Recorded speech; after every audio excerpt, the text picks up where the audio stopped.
Do you remember a few years ago that polish remover that came out? It was in a nail polish bottle and it was only available through different social media accounts and random Amazon sellers. You know, you'd brush it on and the gel would bubble and like burst off the nail. And remember when Christine from Simply Nailogical tried it and said it reminded her of car paint remover? All right, shall we smell it?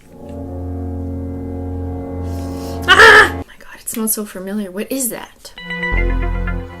It smells like the substance that I used to use in my dad's car shop like 10 years ago to help make the paint on rims, like on wheels, peel up so you could refinish them again. That's just my childhood memories of this, I swear, very similar smell. And then remember, nobody could find an ingredient list to make sure it was actually safe to use on the nails? Where are the ingredients on this?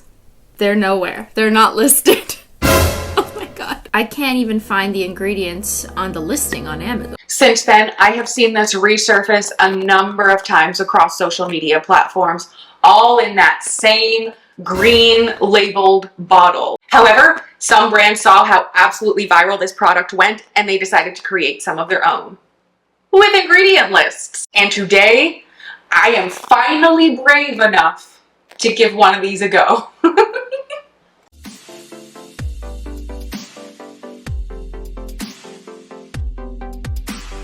Today, I have this one from GLAM, a brand I trust, and oh, it has ingredients on the back, baby! So I did look these ingredients up and I couldn't find anything about them like within cosmetics or nail products. I couldn't find any information about that, specifically from sources that I trust, like not the EWG, because everything's bad to them. But from what I did find, some of the ingredients may not be the best to be breathing in for long periods of time, and some may not be the best to be leaving on your skin for long periods of time. But also remember, I am not a chemist. I have no idea how these ingredients were formulated. I have no idea how they interact with each other. So I am trusting GLAM, a brand that prides itself on being vegan, on being cruelty-free, on offering 21 free products, and I do not believe they would create a harmful product. That being said, all nail products should be used according to the brand's instructions. And remember, every single person is different and this may react differently with different people. Some people might have some sort of reaction. Other people may not have one at all. I just wanted to put that out there. Remember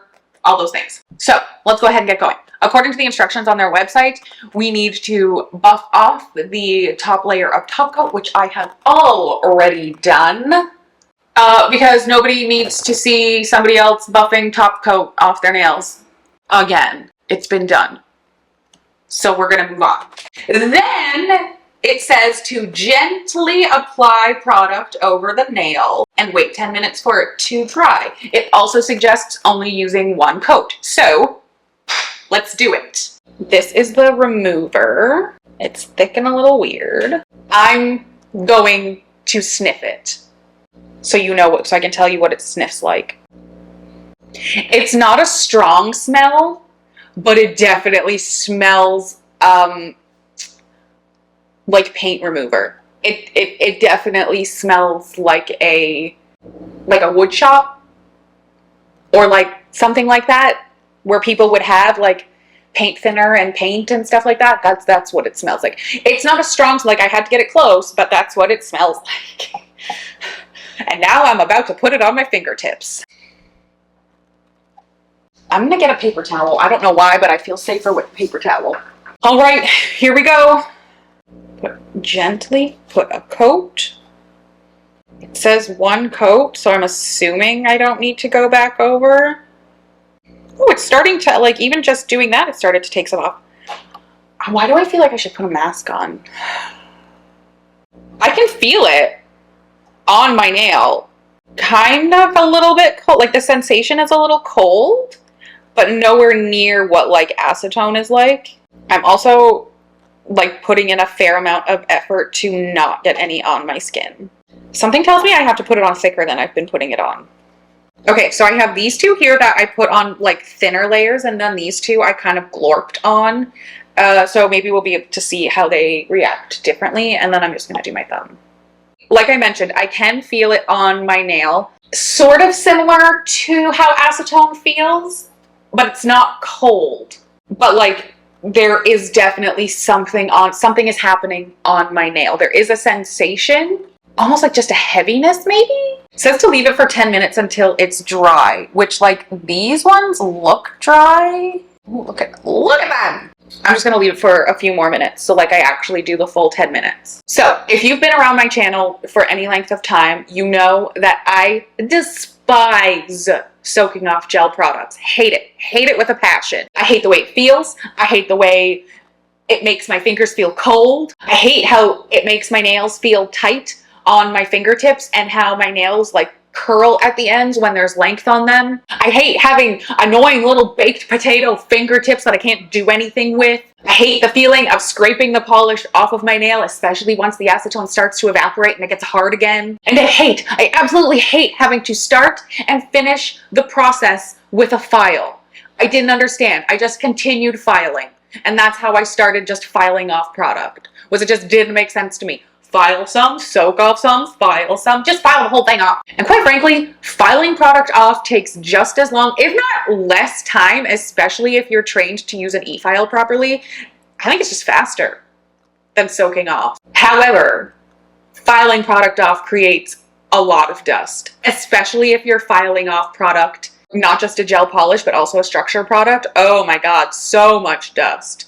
So hopefully this is like the best of both worlds. No dust or little dust, and no weird feeling acetone. However, this does kind of give that tight around the finger feeling. The nail does seem to be like tighter around my finger, and I can smell it from up here. I can smell it. It smells like I'm being crafty. Not sneaky, but like crafty with paints. It says like there's 2 minutes left, but these are dry, so I'm going to start scraping. Let's try one of the ones that I put a smaller amount of product on. I mean, okay. So you could see that it was starting to come up like at the, where the cuticle area was. And I'm thinking that was just like it was thinner there. So that feels very similar to when I'm scraping off after using acetone, except easier.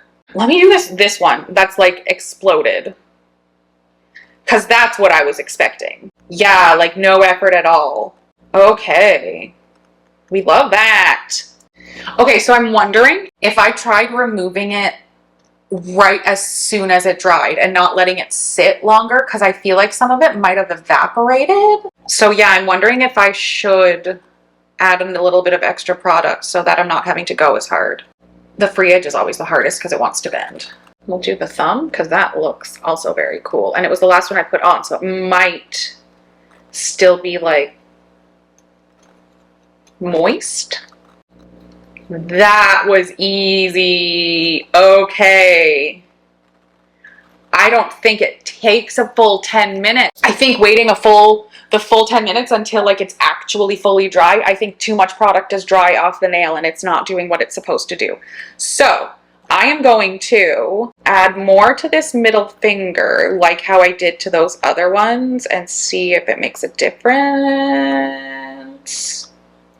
And on this tip here, on this free edge, and over here. Immediately after putting it on, I can feel it like tightening, because mostly it's on my middle finger now. I can feel it tightening. And I think it's, yeah, it definitely does that like curling thing that acetone does. Not as extreme, but that's what's happening. It's tightening right there. Oh, also I would definitely recommend using an orange wood stick instead of something metal. I'm just out of orange wood sticks. So. Okay, so it's been on for, I would say about 5 minutes. And I literally just put it on and waited until there was really no more sheen over my nail and everything started to kind of start to go matte again. Also, you might be able to see like as it bubbles up, like it kind of just like popcorn. It's just sort of bloop, bloop, and little bubbles start to happen. It's really cool actually. And that made it so much easier. Okay, so there like is a trick to this. It's not as like foolproof as they make it seem. I'm gonna leave it like that. So this is how it worked for me. This is like no filing afterward or anything. It did work. Was it damage free? No. Look at my pinky though. That's almost damage free. So yeah, there's definitely a trick to this. Once I buff off all those little extra pink bits and put some cuticle oil on, these will be amazing. I removed the rest of the pink, what was remaining on my nails. I shortened them and added some cuticle oil and buffed any little nibbies away and buffed the cuticle oil into my nails. And this is what we're looking like. Not too shabby. I think I'm going to give it a go on one of these nails that has Builder in a Bottle on it. I'm going to do two. I'm going to do one where I just remove the top coat and one where I remove the polish and see how it goes. I got these two ready to go. I removed the top coat on this guy and it still has like a builder gel underneath the polish. And then on this guy, I removed all of the polish just to see how it would work on just a builder gel. So let's go ahead and play with that. I'm not going to brush it on like I did the first two nails. I'm just going to place it on, dabbing it on so that it stays fully like saturated. Because I think by brushing it on the first time, there wasn't enough product on there to completely penetrate all of the product, like all of the nail polish. Ooh, I can already see it breaking apart at the tip here on the builder gel. Ooh, yeah, it's really popping off. It's not doing much to the one with color still on it. And it's hard to see the other one because it's clear. But like if I turn it upwards, you can see all that product. It's doing things. And this middle finger again, I can feel it. It feels like it's shrinking around my finger. But this one is not as intense. The index finger is not as intense. So I'm noticing that like the easiest way is that just as you notice as it comes off the nail, is just removing it at that time. All that's ready to come off. Why let it sit there any longer? This guy is still very moist. Like it's not, oh, but that sensation is happening much more intense now. That's still really solid right there. So what I am noticing is the thicker the product, the harder it is to get off, obviously. So I was able to get off everything on the free edge, all around the sidewalls and around the cuticle area. All that came off, well, okay. This color didn't come off easily because there was still top coat, but all that came off really easily. What I'm struggling with right now is this area, which was the apex. So this had the most amount of product on it, and that is where I'm struggling to get product off. So I'm guessing you actually are going to want to file down any builder gel, like soft builder gels. You're going to want to file them down pretty low in order to get like an even removal. Let's go into this guy and see what's happening. Literally nothing. Like the first layer of polish is easily coming off and the rest I'm having to work for. Okay, cool. Good to know. Good to know. Good to know. I wasn't expecting it to take off the builder gel with the polish underneath it, especially after the amount of effort it took just to get a gel polish up. Not that it was like an obscene amount of effort, but you know what I mean. I'm gonna blob it back on this guy to get it off, and this guy in the apex, and see what happens. Ooh, you can see those bubbles. Can you see those bubbles? Those bubbles there, that's working away. I ended up removing the rest of the structure gel on this hand. Not the rest of it. There's still some left on most of the fingers. These two were the ones we used the remover on. This one is the one I did over top of the gel polish. That's not possible. You have to take the gel polish off and you want to remove as much product as possible if you're putting it over a builder in a bottle structure gel type thing. On this one, I did not do that. I just put it over top of the product and a lot of it removed all around the cuticle, all around the free edge, the sidewalls. Where it's thin, it removed really easily. Where the apex was, where it was a lot thicker, it did not remove as well. I got annoyed by it. So I just ended up removing the rest off camera because I was frustrated. Let's have a chat about my final thoughts in this, shall we? It was fun to use. I enjoyed using it more than any acetone removal procedure, whether it be with the foils and the cotton or soaking my hand in a bowl, adding heat to the bowl to make it go faster. All of those things I have tried, and this I prefer this over any acetone procedure. That being said, I don't think I'm going to use it very often. I don't think I'm going to use it on my clients because that sensation of the nail tightening, I think a lot of my clients would be bothered by that. I'm also not going to use it on my clients because I don't know how those ingredients, while I didn't have any reactions, I don't know that my clients won't. So I'm probably not going to use that on any of my clients. Mind you, I don't do a lot of removals on my clients. I don't do a lot of just gel polish manicures. Most of them are structured manicures, in which case I just fill or rebalance them. I'm not removing all of the product to their naked nail. That's very rare that I do that. And when I do, I just file it. It's just easier and faster for me to just file it. I've got everything set up. I've got my dust collector. I've got my e-file. I can just remove the product instead of taking off some product, having to switch to something else, then having to switch to something else, then having to file again. And even with this, I still had to file at the beginning and file at the end, which is the entire reason I just started filing off all of the product to begin with. I'm going to continue filing product off. Yes, it's dusty, but I wear a mask and I have a dust collector. Especially because I do mostly structured manicures on my clients and on myself, it just does not make sense to me to have to remove the design, the color, 80% of the product just to put this on my nails, to have that sit on my nails for 10 minutes just to get off the final amount of product. I'm just going to use a file. And when I'm using the file, I personally feel like I have more control over how much I'm actually removing. Personally, I am too impatient for anything like this to work properly. I'm that person who, like, as soon as I put it on, I'm like, all right, it's done. Let's go. Let's get it over with. But that's not how it works. You have to be more patient with it. But for me personally, I'm just going to continue filing product off. It's what works the best for me. It keeps my nails the healthiest.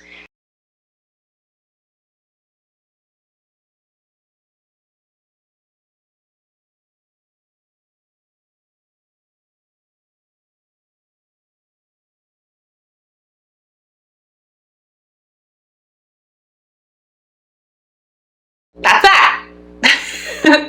All right.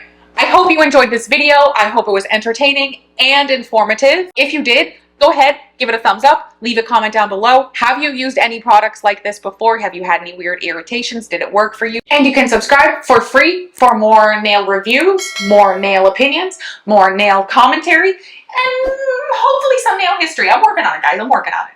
And I will see you in my next video. Bye.